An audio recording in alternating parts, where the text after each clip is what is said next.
Good morning all and welcome to my new bucket list of Portugal. আমরা আছি Portugal লিসবনে. But guys, Lisbon is very beautiful place. I got many heritage places here. তো সেদিন লিসবনে ঘুম থেকে উঠে ready হয়ে আমরা দুজনে চলে যাই মেট্রো রেলের দিকে। কার্ডের মাধ্যমে পে করে চলে যাই মেট্রো রেলের দিকে।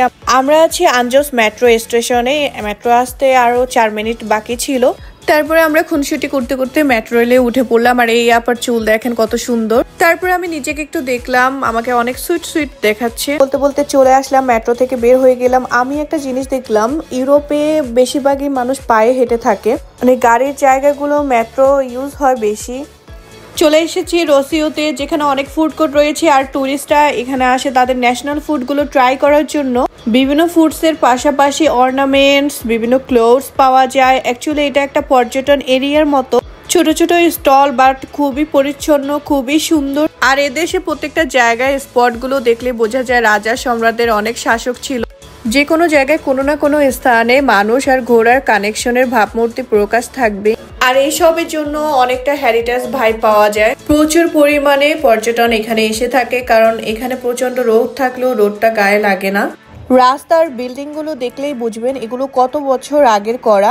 এদেশে আসার পরে আমি নতুন কোনো ধরনের কনস্ট্রাকশনের কাজ বা নতুন কোনো বিল্ডিং দেখিনি। এখন আমরা যে জায়গাটিতে চলে এসেছি এটার নাম হচ্ছে পার্কাডো কমার্শিও। আসলে আমি পর্তুগালে হাঁটা চলার ক্ষেত্রে যতগুলো জায়গা বা যতগুলো জিনিসপত্র দেখতে পাচ্ছি সবকিছুই ক্যাপচার করার মতো ছিল। তাই বলা যায় এখানে গাড়ি ইউজ করা একদমই বেমানান। এখানে আসলে আপনি প্রচুর পরিমাণে টুরিস্ট দেখতে পারবেন। আর আপনারা সবাই তো এটা জানেনই, হোয়াইট পিপলরা রোদ খুব পছন্দ করে। ওরা তো অ্যাকচুয়ালি আমাদের মতো এশিয়ান টোন না যে রোদ্রে গেলে কালো হয়ে যাবে। ওদের অ্যাকচুয়ালি ভ্যাকেশন হচ্ছে এই রোদ্রের উপর। যেখানে রোদ্র আছে সেখানে ওরা থাকবেই। আর এখন যে মিনি বাসটার মতো দেখতে পাচ্ছেন এটাকে বলা হয় ট্রাম। খুবই জনপ্রিয় ঐতিহাসিক একটা বাস পর্তুগালে। এটি সম্পূর্ণ বিদ্যুৎ শক্তির মাধ্যমে চলাচল করে। আর এরা হচ্ছে স্টেট পারফর্মার বা কনসার্টের সঙ্গীত দল। এটাকে ফাদো বলা হয় পর্তুগিজ ভাষায়, যারা কালো পোশাক পরিধান করে এবং টুরিস্টদেরকে লোকালয়ে গান শোনায়। আর ওদেরকে পাবেন রুয়া আগস্টায়।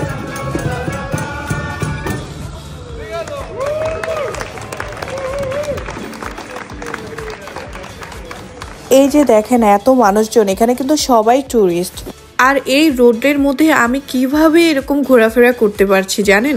যেমন প্রচন্ড বাতাস পাচ্ছিলাম, ঠিক তেমনই এই রোদে একটু পরিমাণ ঘামাচ্ছিলাম না। হাঁটাহাঁটি করতে বেশ ভালো লাগছিল, কারণ আমি প্রত্যেকজনকে এভাবেই দেখছিলাম। এরপর এখানে একটা ফুড স্টলে ঢুকে পড়ি।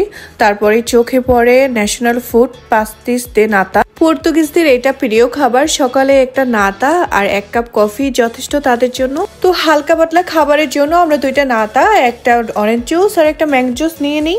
সিরিয়াসলি গ্লাসটা আমার খুব পছন্দ হয়েছে, সরু এন্ড চিকন একটা গ্লাস। খাওয়া দাওয়া শেষে বের হয়ে যায়। বাংলাদেশি একটা ভাইয়ের থেকে এই হেড ক্যাপটা কিনি। বাইরে প্রচন্ড রোদ, আমার আগেই কেনা উচিত ছিল। এরপরে এটা পরে আমরা চলে যাই আরেকটি স্পটে। আর আমার এই ড্রেসটার সাথে ক্যাপটা খুবই মানিয়েছে।